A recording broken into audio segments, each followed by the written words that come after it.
Hello students, मैं आज आप बेसिक पार्ट फर्स्ट के विद्यार्थियों को माइटोकॉन्ड्रिया के बारे में बताने वाली हूँ। बच्चों, वैसे तो आप जब से साइंस पढ़ने लगे होंगे तब से आपने माइटोकॉन्ड्रिया का नाम सुना होगा। माइटोकॉन्ड्रिया पावर हाउस कहलाते हैं हमारी सेल के, क्योंकि जो मेन एटीपी जनरेशन का कार्य है वो हमेशा माइटोकॉन्ड्रिया के अंदर होता है। माइटोकॉन्ड्रिया कणीय या तंतु समान कोशिका द्रव्य अंग होते हैं जो कि प्रोटोजोअन्स, पादप कोशिकाएं, प्राणी कोशिकाएं सभी में पाए जाते हैं। सिर्फ जीवाणु और परिपक्व आरबीसी के अलावा ये सभी सजीव कोशिकाओं में उपस्थित होते हैं, क्योंकि इनके द्वारा एटीपी का निर्माण होता है। और मैं यूँ कहूँ कि खाद्य पदार्थों में उपस्थित स्थितिज ऊर्जा का रूपांतरण गतिज ऊर्जा में करने का कार्य माइटोकॉन्ड्रिया को दिया जाता है। आप सभी जानते हैं कि जो हम आज चलते हैं, घूमते हैं, खाते हैं, जो भी हम कार्य करते हैं, इन सभी कार्यों के लिए हमें ऊर्जा की आवश्यकता होती है।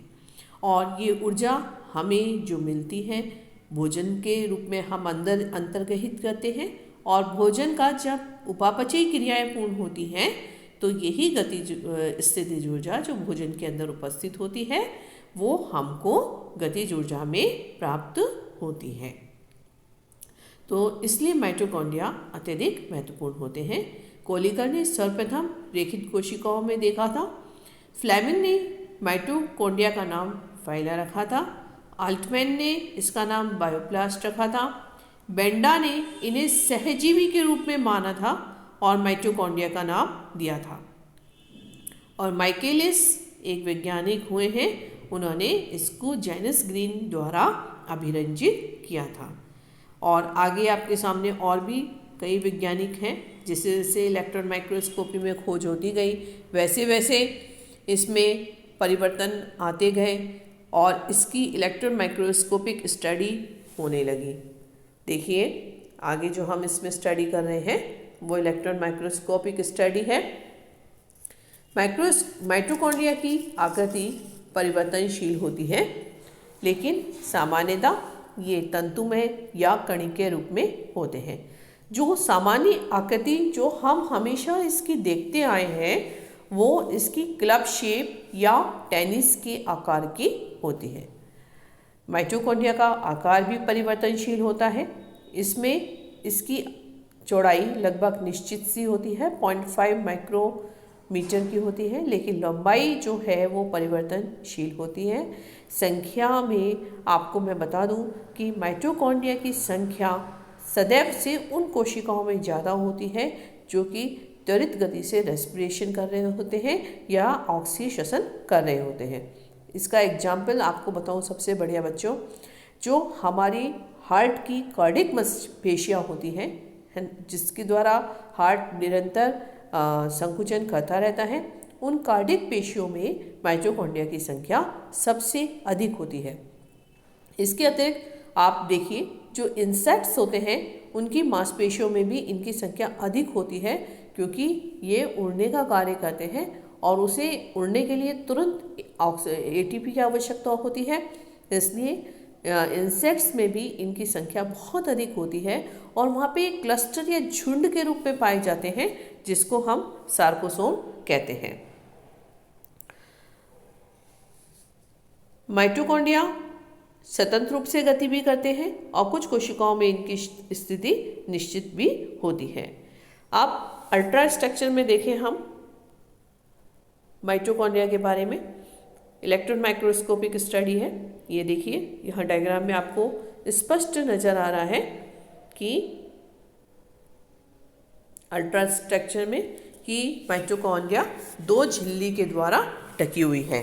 बाह्य माइटोकॉन्ड्रियल झिल्ली जो कि बाहर होती है और ये 60 से 70 एंगस्ट्रॉम की होती है और एक सतत आवरण बनाती है। ये माइटोकॉन्ड्रिया को साइटोप्लाज्म से अलग करती है।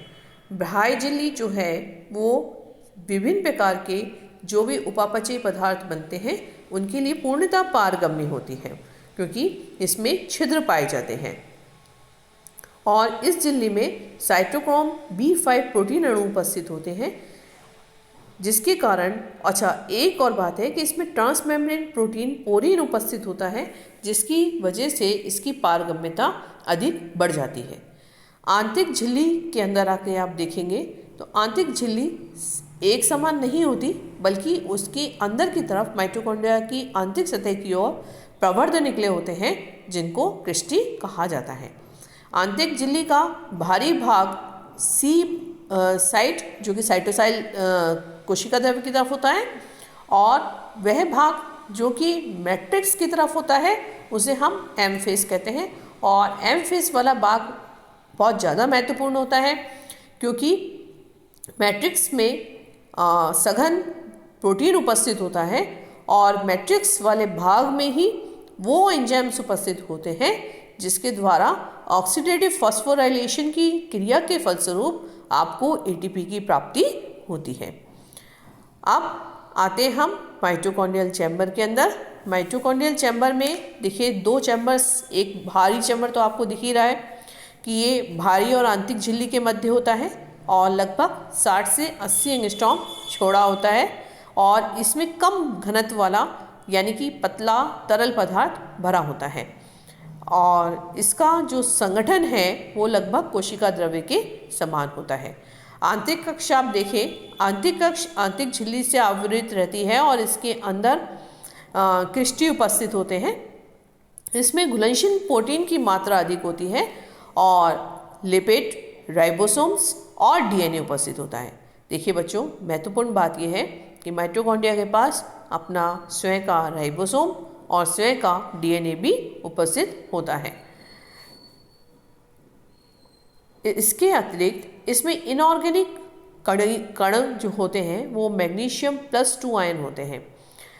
मैग्नीशियम +2 आयन का बहुत बड़ा रोल है।